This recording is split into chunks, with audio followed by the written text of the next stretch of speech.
evening, everyone. 10 months ago, I traveled to the People's Republic of China at a time of profound tension between our countries, with the aim of stabilizing the relationship, reopening, and strengthening our high-level channels of communication.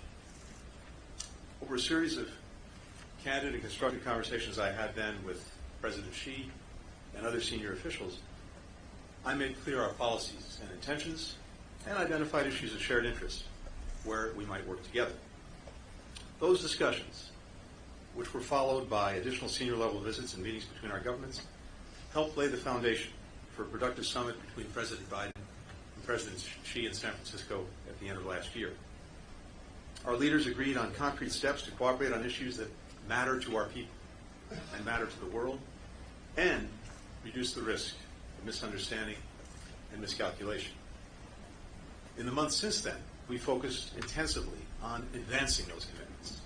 I returned to China this week to take stock of where we've made progress and where more needs to be done so that we can deliver tangible results for the American people.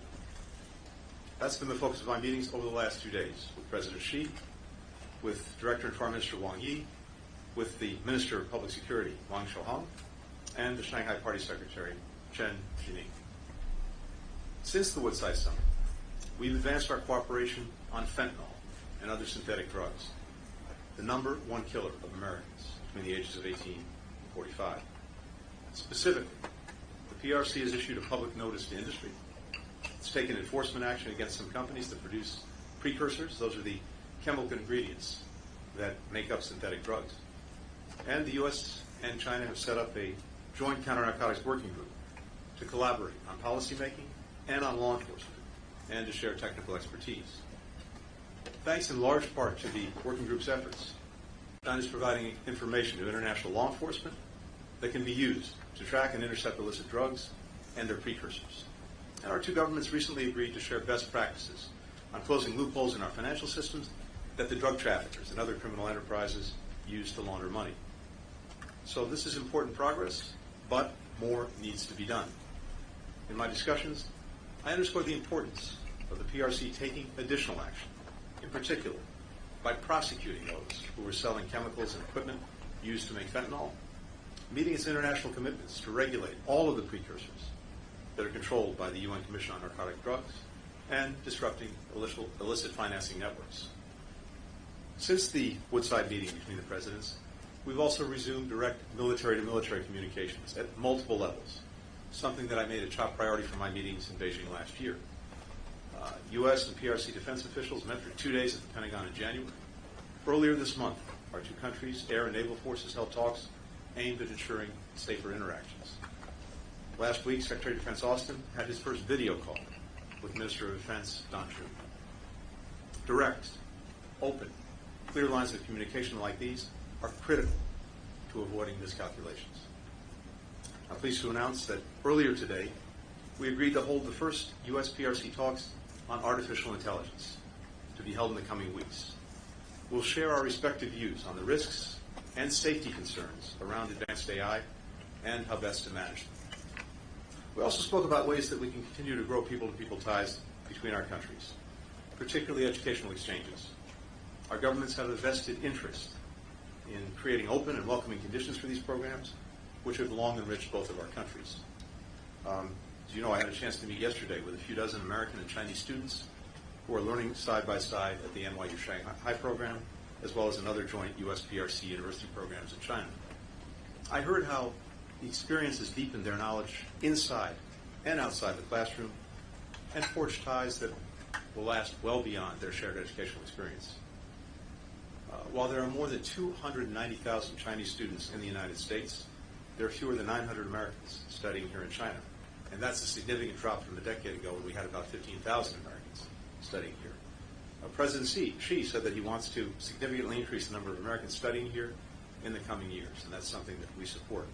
We have an interest in this because if our future leaders, whether it's in government, whether it's in business, civil society, climate, tech, and other fields, if they're going to be able to collaborate, if they're going to be able to solve big problems, if they're going to be able to work through our differences, they'll need to know and understand each other language, culture, history. What I told my PRC counterparts on this visit is if they want to attract more Americans here to China, particularly students, the best way to do that is to create the conditions that allow learning to flourish anywhere. A free and open discussion of ideas, access to a wide range of information, ease of travel, confidence in the safety, security, and privacy of the participants. Now, even as we seek to deepen cooperation where our interests align, the United States is very clear-eyed about the challenges posed by the PRC and about our competing visions for the future. America will always defend our core interests and values. In my discussions today, I reiterated our serious concern about the PRC providing components that are powering Russia's brutal war of aggression against Ukraine. China is the top supplier of machine tools, microelectronics, nitrocellulose, which is critical to making munitions and rocket propellants, and other dual-use items that Moscow is using to ramp up its defense industrial base. A defense industrial base that is churning out rockets, drones, tanks, and other weapons that President Putin is using to invade a sovereign country, to demolish its power grid and other civilian infrastructure, to kill innocent children, women, and men. Russia would struggle to sustain its assault on Ukraine without China's support. In my meetings with NATO allies earlier this month, and with our G7 partners just last week, I heard that same message. Fueling Russia's defense industrial base not only threatens Ukrainian security, it threatens European security. Beijing cannot achieve better relations with Europe while supporting the greatest threat to European security since the end of the Cold War. As we told China for some time, ensuring transatlantic security is a core U.S. interest. In our discussions today, I made clear that if China does not address this problem, we will. I also expressed our concern about the PRC's unfair trade practices and the potential consequences of industrial overcapacity for global and U.S. markets, especially in a number of key industries that will drive the 21st century economy, like solar panels, electric vehicles, and the batteries that power them. China alone is producing more than 100% of global demand for these products, flooding markets, undermining competition, putting at risk livelihoods and businesses around the world. Now, this is a movie that we've seen before, and we know how it ends, with American businesses shuttered and American jobs lost. President Biden will not let this happen on his watch. We'll do what's necessary to ensure that American workers can compete on a level playing field. America's actions are not aimed at holding back China's development, nor are we decoupling our economies. As Secretary Yellen said during her recent visit, that would be disastrous for the global economy, including for the United States. We want China's economy to grow. So do the American businesses and investors here, several of whom I had an opportunity to speak to in Shanghai. But the way China grows matters. As I told my counterparts, that means fostering a healthy economic relationship where American workers and firms are treated equally and fairly. In today's meetings, I discussed the PRC's dangerous actions in the South China Sea, including against routine Philippine maintenance operations and maritime operations near the second Thomas Shoal. Freedom of navigation and commerce in these waterways is not only critical to the Philippines, but to the U.S. and to every other nation in the Indo-Pacific, and indeed around the world. That's why so many nations have expressed concern about the PRC's maritime maneuvers. I made clear that while the U.S. will continue to work to de-escalate tensions, our defense commitments to the Philippines remain ironclad. I reaffirmed the U.S.'s One China policy and stressed the critical importance of maintaining peace and stability across the Taiwan Strait. I raised the cases of American citizens who are wrongfully detained and those who are subject to exit bans. President Biden and I will not rest until they're back with their families where they belong. I also raised concerns about the erosion of Hong Kong's autonomy and democratic institutions, as well as transnational repression, ongoing human rights abuses in Xinjiang and Tibet, and a number of individual human rights cases. We spoke about press freedom and access. I appreciate that the PRC granted short-term visas to a number of the foreign journalists who are here so that they could cover this visit. In my meetings, I encouraged my PRC counterparts to fulfill the commitment that they made in 2021 to provide equal access to our two countries' media organizations. The United States will continue to insist on reciprocity on this issue, just as we do for our businesses, cross-cultural exchanges, and many other areas. We also discussed a range of regional and global crises where China can play a constructive role. I encourage China to use its influence to discourage Iran and its proxies from expanding the conflict in the Middle East, and to press Pyongyang to end its dangerous behavior and engage in dialogue. Going forward, we'll continue our high-level discussions on these and other issues. All of the policies that the United States has pursued over the past 3 years, at home and around the world, are driven by a singular objective: delivering for the American people, meeting the challenges that they face, creating the opportunities that they seek, building a future where they and their children and their children's children are secure, free, prosperous, and healthy. That's what has motivated the historic investments that we've made in our competitors back home and in reinvigorate our alliances and our partnerships around the world. And that same core objective animated my meetings in China over the past few days and will continue to guide us as we manage a relationship that is so consequential for our two nations and for the entire world. With that, happy to take some questions. The first question goes to Ian Marlowe with Bloomberg. Thanks, Secretary.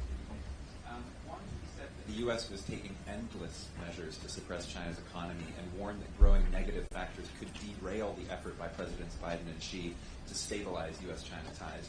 Do you think the Biden administration's pledge to increase tariff, the threat of new sanctions, and actions like the probe into Chinese shipbuilding could push the U.S. and China back into a period of dangerous volatility? Separately, did you make any headway in terms of actually getting China to agree to reduce economic support for Russia's defense industry? And if not, is the U.S. ready to move forward with sanctions? And separately, given North Korea is also sending massive shipments of munitions to Russia, did you bring that up with your Chinese counterpart? And did you get any Chinese cooperation there? And finally, just on TikTok, did that come up in conversations today? And how do you expect China to respond? Thanks. Not sure I got all of it, but I'll try again. Thank you. On the last question, no, TikTok did not come up, so I can answer that one very quickly. Look, on the economic relationship, let's put this in perspective. The United States remains the largest market for Chinese products of any country around the world. And our own trade relationship remains very significant. In fact, China is our third largest trading partner after our near neighbors, Canada and Mexico. And as I heard from American businesses, American investors in Shanghai, there remains a very strong interest in working in this market, provided that we have a level playing field and a fair shot. When we do very well. But when we're looking at the question of tariffs, 301 measures, et cetera, what we're focused on is practices engaged in by China that are unfair and undermine our businesses and our workers. And this question of overcapacity is the one that is front and center. China is responsible for 1/3 of global production, but 1/10 of global demand. So there's a clear mismatch. And when you have products that are produced here and produced in a way that's heavily subsidized, heavily supported in other ways, and that allows those products then to be sold at low prices and sometimes below market prices in other countries, pushing businesses from those countries out of business and having potentially devastating effects on communities, on workers, on businesses, that's something that we have to, will, and are standing against. But the other important thing is it's not just us. This is a concern that I've heard around the world, and notably from European partners, and this came up in conversation just a week ago when we had a meeting of the G7. So this is not about containing China. It's not about cutting off trade or investment. Again, as you heard Secretary Yellen say, this is important to us and to many other countries around the world. But we want to ensure that it proceeds fairly and in a way that doesn't have these unfair effects on our industries, on our workers, and on our companies. And again, that's something that's shared across the world. When it comes to China's support for Russia's defense industrial base. All I can tell you is I was extremely clear about our concerns in some detail, but we'll have to see what actions follow from that. Now, I think China has demonstrated in the past when it comes to Russia and Ukraine that it can take positive action. You'll recall that well over a year ago, we had concerns that Russia was considering the possible use of a nuclear weapon. And I believe that China's voice was important in, at least at that time, moving Russia away from that possible course of action. But now it is absolutely critical that the support that it's providing, not in terms of weapons, but components for the defense industrial base. Again, things like machine tools, microelectronics, where it's overwhelmingly the number one supplier to Russia. That's having a material effect in Ukraine and against Ukraine, but it's also having a material effect in creating a growing threat that Russia poses to countries in Europe, and something that has captured their attention in a very intense way. And as I said, TikTok did not go off. Thanks. For the next question, Wang Lu with the paper. Thank you, Secretary. I'm Wang Lu from the paper. We observed intensive interaction between China and U.S. at various levels since the Uruguay summit last November, as well as you intensive interactions with Chinese officials and people during your visit. With the U.S. election agenda gradually dominating American politics, there is a need for various parties to demonstrate their strong stance on China to secure votes, leading to negative sentiments and action regarding China. So in this context, how can we safeguard and effectively implement the achievements made by both sides during this period? Also, minimizing the influence of campaign-style rhetoric and fostering more goodwill to stabilize Sino-U.S. relations. Thank you. Thank you. In my job, I don't do politics. I focus on policies, and that's what I've been doing here. At President Biden's instruction, trying to carry forward the agenda and the agreements that were reached between President Biden and President Xi in California at the end of last year. And that's where my focus is, and that's where it will remain in the months ahead. And as I said a few moments ago, we've seen important progress on that agenda in the time since the meeting between the two presidents, including on counter-narcotics, including on military-to-military ties, communications, including now on the dialogue that we just announced on artificial intelligence, as well as on people-to-people exchanges and connections between our countries. Also, vitally important, coming out of the California meetings, as President Biden made clear, that we continue to communicate clearly about our differences, at the very least to minimize the chance of miscalculation, misunderstandings. And that's also exactly what I did on this visit and will continue to do. And that's simply what's required, which is to continue to advance our interests and our values, which has nothing to do with election cycles and everything to do with what's important to the American people. Simon Lewis with Reuters. Thank you. Mr. Secretary, you mentioned that you think that China can play a more constructive role, in global crises, particularly talking about the Middle East. You had a conversation with Minister Wang earlier this month around the time of when Iran-Israel tensions were really ramping up. I wonder if you have an assessment of the role that China has played, and whether it's sufficient in the actions that the Chinese government has taken so far. And there's some reports that the Palestinian groups Fatah and Hamas had a meeting here in Beijing while you were here. I wonder if that's an area where you would welcome some Chinese involvement. And while we're on the Middle East, I think we can't ignore some of the images that have been coming out from back in the US from university campuses. It's quite striking to see, students, some of the violence in these protests, but students all across your country are coming out and expressing their outrage at what's happening in Gaza. Are you taking on board those protests? You know, what do you say to young people, young Americans who you know, see this as a moment when they need to speak out against their government? So first on the Middle East, I think I've talked to Foreign Minister Wang at least half a dozen times on this since October 7th, including, of course, today, but also in previous meetings we had, phone conversations, etc. And yes, I think this is an area where China can use the relationships it has, the influence it has, to try, for example, to prevent the conflict from escalating, from spreading.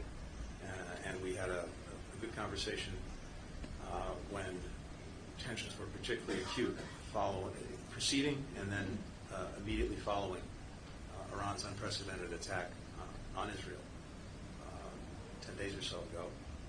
And I think the relationships, again, that China has can be positive in trying to calm tensions, prevent escalation, avoid the spread of the conflict. And we agreed that we'd remain in regular touch on this, and that's certainly my intention.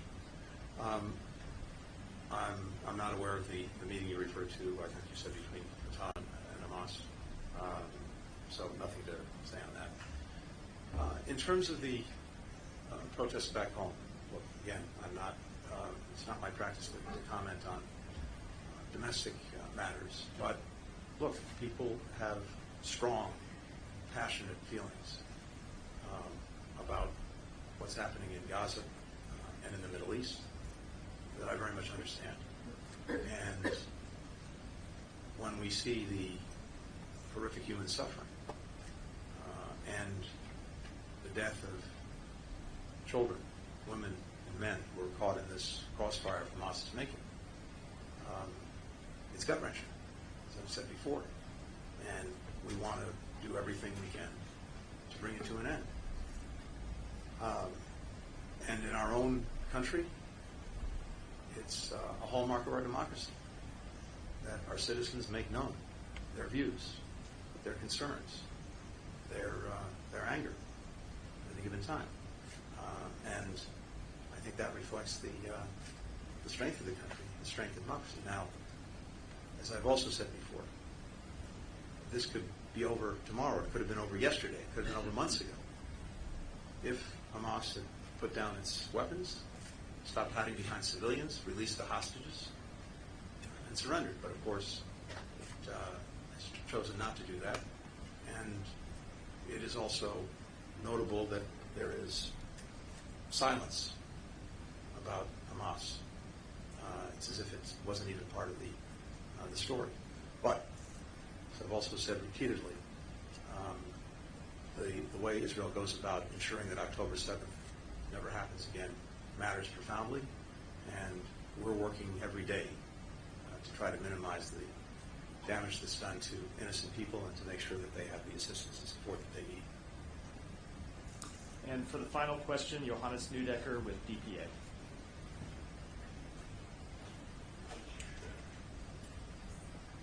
Thank you. My question was basically just asked, but Good, thank you. I'm just going to ask another one. You said that you also require countries in Europe to, kind of join the plans to prevent China from supplying military or dual-use goods to Russia. What do you expect from these countries? How should they act now?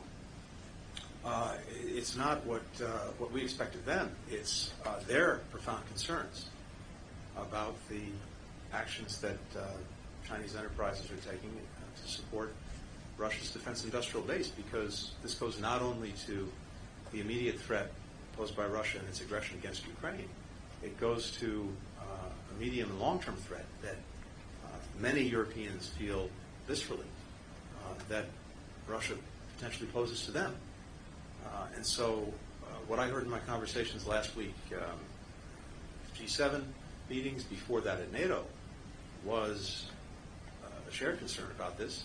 I had detailed conversations with a number of European leaders about their concerns, including President Macron in France, German counterparts, British, many others, Italian.